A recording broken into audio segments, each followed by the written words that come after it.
Hello friends, आपका स्वागत है टेस्ट IQ में। इस वीडियो में हम डिस्कस करेंगे आरआरबी जेई के प्रीवियस क्वेश्चन। इसमें हम प्रोडक्शन के कुछ क्वेश्चन डिस्कस करेंगे और ये हमारा 15वां वीडियो है। इससे पहले हमने 14 वीडियो के अंदर डिफरेंट सब्जेक्ट के अंदर आरआरबी जेई के क्वेश्चन डिस्कस किए हैं। यदि आपने वो देख लिए होंगे तो आपको पता है, अदरवाइज़ लिंक आपको प्लेलिस्ट का जो है डिस्क्रिप्शन में मिल जाएगा, वहाँ से आप देख सकते हैं। तो चलिए शुरू करते हैं। एक एक क्वेश्चन को हम बहुत ही बेसिक तरीके से और डिटेल में डिस्कस करेंगे। पहला क्वेश्चन है, a tool has the signature from as 88556661 as per American Standard Association in this one represent. देखिए फ्रेंड्स, आप क्वेश्चन देख के समझ गए होंगे कि ये सिंगल पॉइंट कटिंग टूल का क्वेश्चन है। और यदि हम बात करें सिंगल पॉइंट कटिंग टूल की, तो मैं सबसे पहले आपको डायग्राम बता देता हूँ। ये है हमारा सिंगल पॉइंट कटिंग टूल। इसमें अलग अलग एंगल होते हैं। तो ये जितने भी आपको दिख रहे हैं 885566, ये है हमारे एंगल। अब ये एंगल कौन कौन से हैं यहाँ पे आपको डायग्राम में दिख रहा है। अब मैं आपको बता देता हूँ अमेरिकन स्टैंडर्ड एसोसिएशन ASA के द्वारा क्या बताया गया है। तो यदि हम ASA की बात करें तो देखिए, सबसे पहले आपका आता है बैक रैक एंगल। तो यहाँ पे आपको बैक रैक एंगल दिख जाएगा, इसको हम अल्फ़ा B से रिप्रेजेंट करते हैं। फिर आता है आपका रैक एंगल, लेकिन कौन सा, साइड वाला, तो साइड रैक एंगल। उसके बाद में हम गामा से रिप्रेजेंट करते हैं, वो होता है आपका रिलीफ एंगल। तो ये सबसे पहले कौन सा आएगा, एंड रिलीफ एंगल, और उसके बाद में साइड रिलीफ एंगल। और लास्ट में जो एंगल आता है वो एंड कटिंग एज एंगल आता है, एंड कटिंग एज एंगल। और उसके बाद में आपका आ जाएगा साइड कटिंग एज एंगल। और सबसे लास्ट में होता है आपका रेडियस, जिसको हम कैपिटल R से रिप्रेजेंट करते हैं। तो मैं आपको वापस बता देता हूँ, back rack angle, side rack angle, and relief angle, side relief angle, और ये आपका हो जाएगा एंड कटिंग एज एंगल, और ये आपका हो जाएगा साइड कटिंग एज एंगल, और ये आपकी हो जाएगी नोज रेडियस। अब यहाँ पे आपको डायग्राम में ये दिख रहा होगा, ये होती है आपकी नोज रेडियस। इस पे जो है हमारा कटिंग टूल, उसकी लाइफ डिपेंड करती है। और ये ज़्यादा शार्प नहीं होनी चाहिए और ज़्यादा भी नहीं होनी चाहिए, नहीं तो क्या है, इसमें चैटरिंग होने लगती है। तो यहाँ पे आपको लास्ट वाला ही पूछा गया है कि ये वन रिप्रेजेंट क्या कर रहा है, तो ये नोज रेडियस को रिप्रेजेंट करता है। तो ऑप्शन यहाँ पे C करेक्ट हो जाएगा।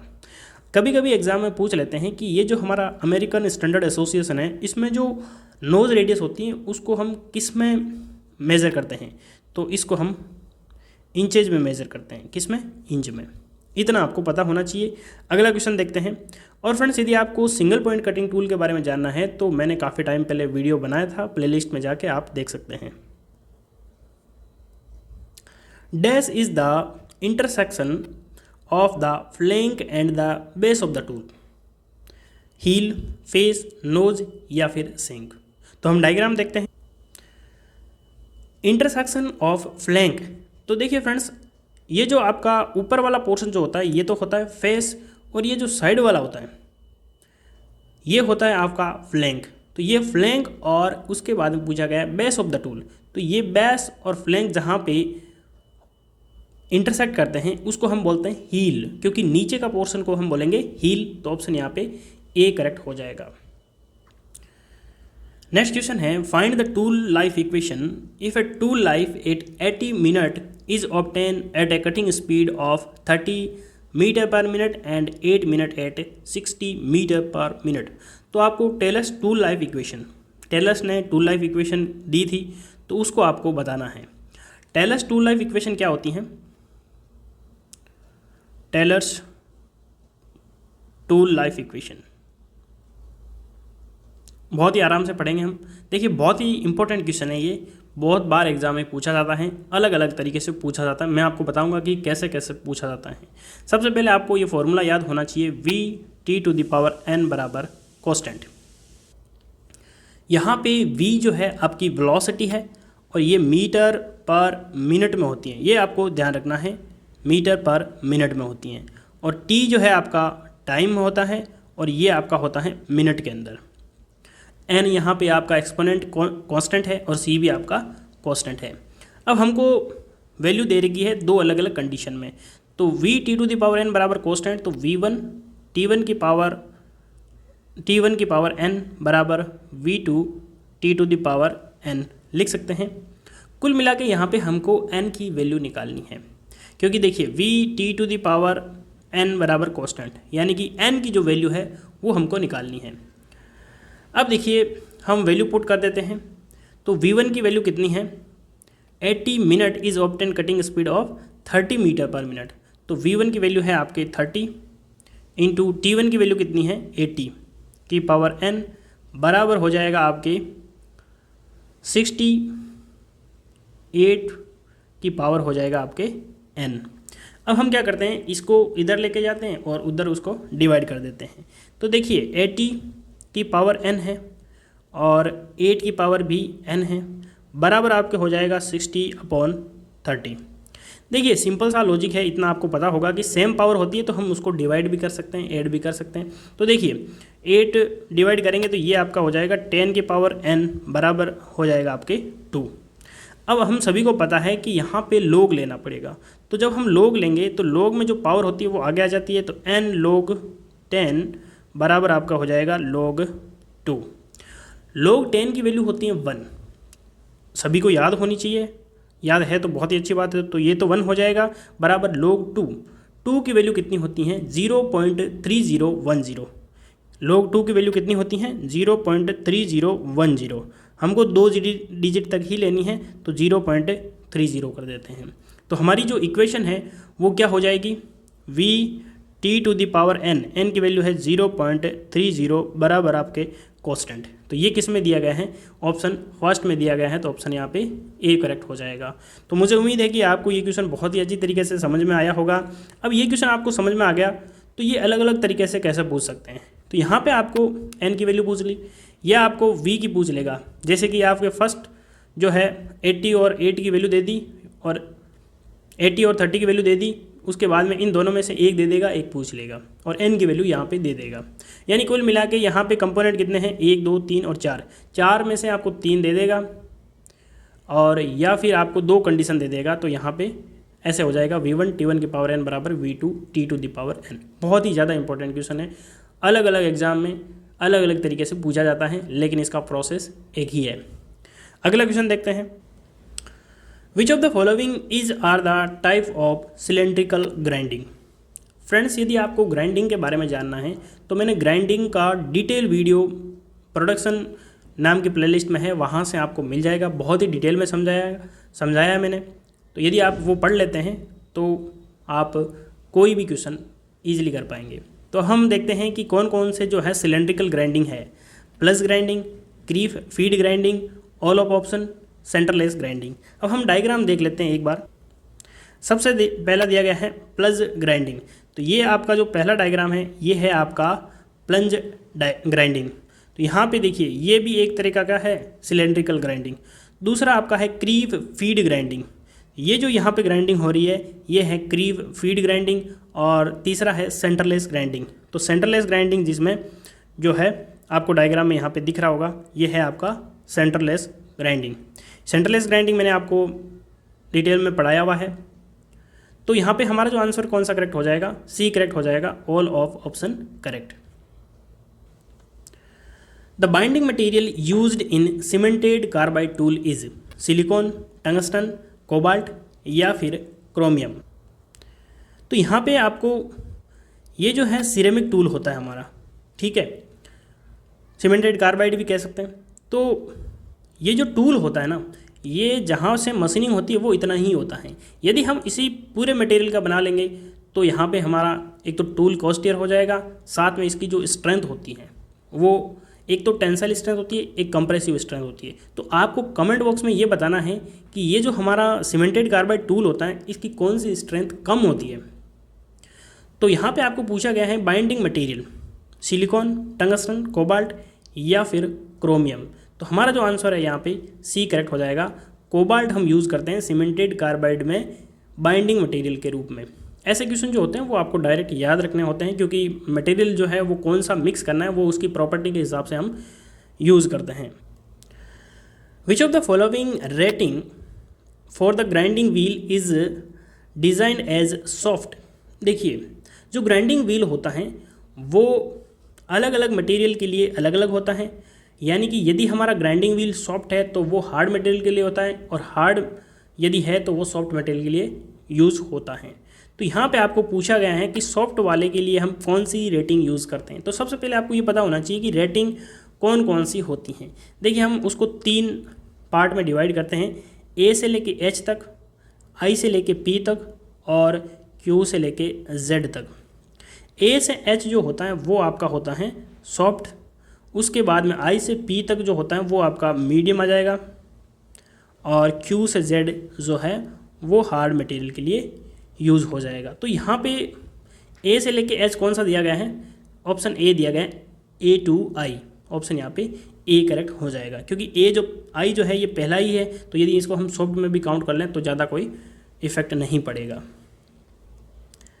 The silicon carbide abrasive is mainly used for grinding cast iron, ceramics, cemented carbide. तो यहाँ पे आपको सिलिकॉन कार्बाइड एब्रेसिव यूज़ करना है। तो पहले आपको ये पता होना चाहिए कि जो सिलिकॉन कार्बाइड एब्रेसिव होता है ये किसके लिए यूज़ होता है। तो ये यूज़ होता है ब्रिटल मटेरियल के लिए, ठीक है। तो यदि हम बात करें cast iron, ceramic, cemented carbide, ये सभी जो हैं ये ब्रिटल मटेरियल होते हैं, इसलिए हम सभी में सिलिकॉन कार्बाइड एब्रेसिव यूज़ करते हैं। अगला क्वेश्चन देखते हैं, which of the following indicate the open structure of grinding wheel, 5, 12, 2 या फिर 1। देखिए, अभी हमने डिस्कस किया था कि सॉफ्ट, मीडियम और हार्ड क्या होता है। अब हम बात करते हैं जो हमारा ग्राइंडिंग व्हील होता है उसको हम 2 पार्ट में डिवाइड करते हैं। एक तो होता है आपका क्लोज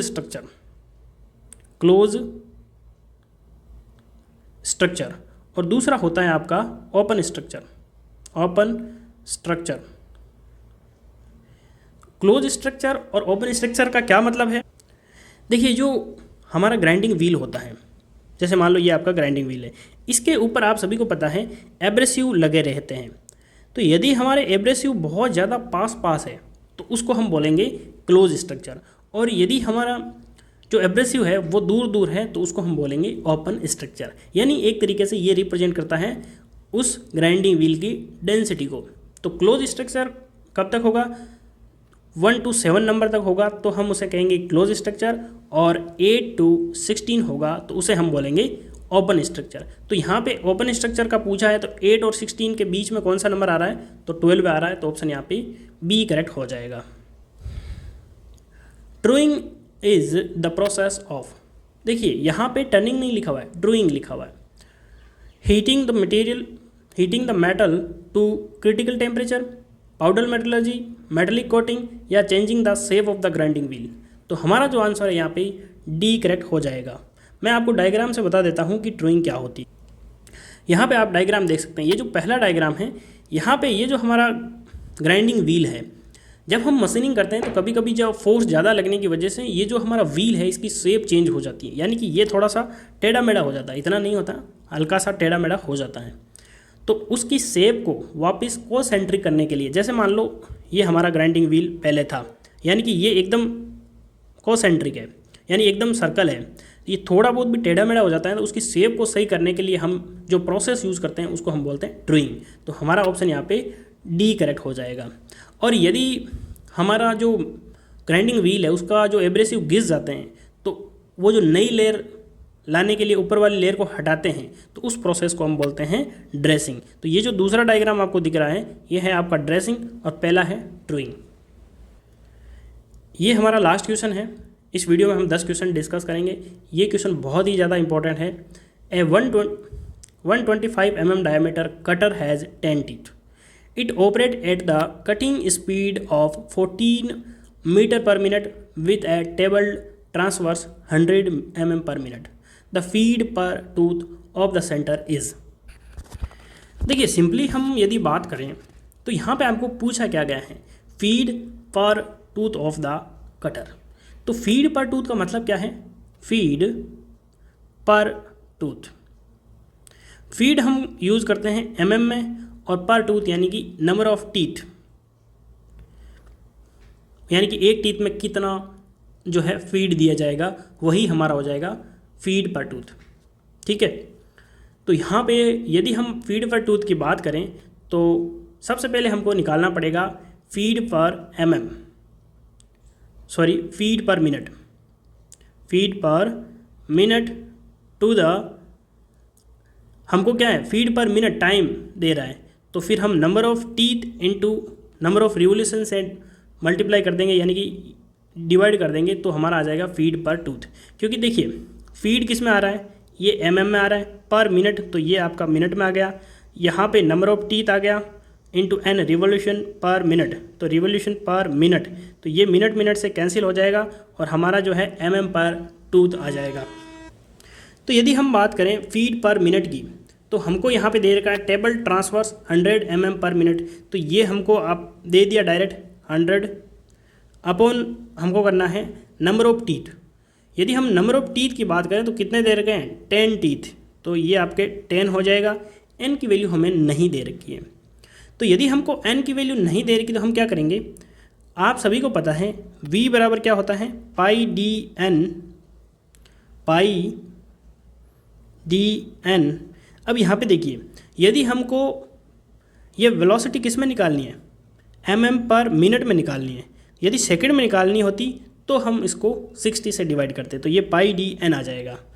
तो हम वैल्यू पुट कर देते हैं, ये हमारा हो जाएगा पाई सॉरी हमको n की वैल्यू पुट करनी है ना कि v की, तो यहाँ पे n बराबर क्या आ जाएगा, n बराबर आ जाएगा v अपॉन पाई डी। तो v की आपको वैल्यू दे रखी है cutting speed is 14 meter per minute, तो ये आपको 14 मीटर में दे रखा है, तो इसको 1000 से मल्टीप्लाई कर लेंगे तो ये आपका mm में आ जाएगा, अपॉन है आपका पाई डी, तो ये पाई और d की वैल्यू आपको कितनी दे रखी है, d की वैल्यू आपको दे रखी है 125 mm। अब सिंपली इसको सोल्व करना है और आपका आंसर आ जाएगा। देखिए 125 ये 8 टाइम्स हो जाएगा और ये आपका चला जाएगा, इसको 5 कर देते हैं, इसको 7 कर देते हैं, तो कुल मिला के हमारे पास वैल्यू आ जाएगी 5/7 × 8 और ये आपका पाई जो है ऊपर चला जाएगा, तो ये आपके 22/7। अब सिंपली आपको सोल्व करना है। अब यदि आप सोल्व करोगे तो कैसे करोगे, इसको एक बार और आधा कर ले, देखिए बिना कैलकुलेटर आपको कैसे करना वो बता रहा हूँ मैं आपको। तो 5 × ये आपका 11 हो जाएगा और नीचे ये 7 × 7 49 और ये आपका 4 हो जाएगा। देखिए 11 × 5 कितना होता है 55 अपॉन आपके 49 × 4। देखिए सिंपली यदि हम इसको 50 माने तो ये कितना हो जाएगा 200, तो 200 में से 4 कम यानी कि 196। अब यदि आप ऑप्शन में देखोगे 2.86, 0.8, 0.286 और 10, बहुत ही डिफरेंस ज़्यादा है, तो हम क्या करते हैं इसको एवरेज वैल्यू निकालने के लिए इसको मैं 50 मान लेता हूँ, इसको थोड़ा ज़्यादा कर देता हूँ यानी 200 कर देता हूँ, तो ये लगभग 1/4 आ रहा है, यानी कि वैल्यू हमारी आएगी 0.25 के आसपास आएगी। तो 0.25 के पास वैल्यू कौन सी है, सी में आंसर करेक्ट हो जाएगा 0.286। तो मुझे उम्मीद है कि आप समझ गए होंगे। देखिए एग्ज़ाम में कई बार क्या होता है कि थोड़ी कैलकुलेशन ज़्यादा दे दी जाती है, तो यदि हम एग्जैक्ट आंसर निकालने की कोशिश करेंगे तो वहाँ पे हमारा टाइम बहुत ही ज़्यादा कंज्यूम हो जाएगा, इवन हमारा आंसर भी नहीं आएगा। तो हमको क्या करना पड़ता है कि थोड़ा बहुत ऊपर नीचे करना पड़ता है, जैसे 55 को मैंने 50 कर दिया और 196 को मैंने 200 कर दिया। अब ये कब करना है, पहले हमको ऑप्शन देखने हैं, ऑप्शन में वैल्यू यदि बहुत ही ज़्यादा डिफरेंस है चारों में तब हमको करना है। एकदम पास में पॉइंटों में भी यदि पास में हो तो हमको ये काम नहीं करना है। तो मुझे उम्मीद है कि ये क्वेश्चन आपको समझ में आया होगा। तो फ्रेंड्स ये थे हमारे 10 क्वेश्चन। आपको वीडियो कैसा लगा कमेंट बॉक्स में ज़रूर बताना, और यदि आपको वीडियो पसंद आया तो वीडियो को लाइक ज़रूर करें और चैनल पर नए हैं तो सब्सक्राइब ज़रूर करें। Thank you.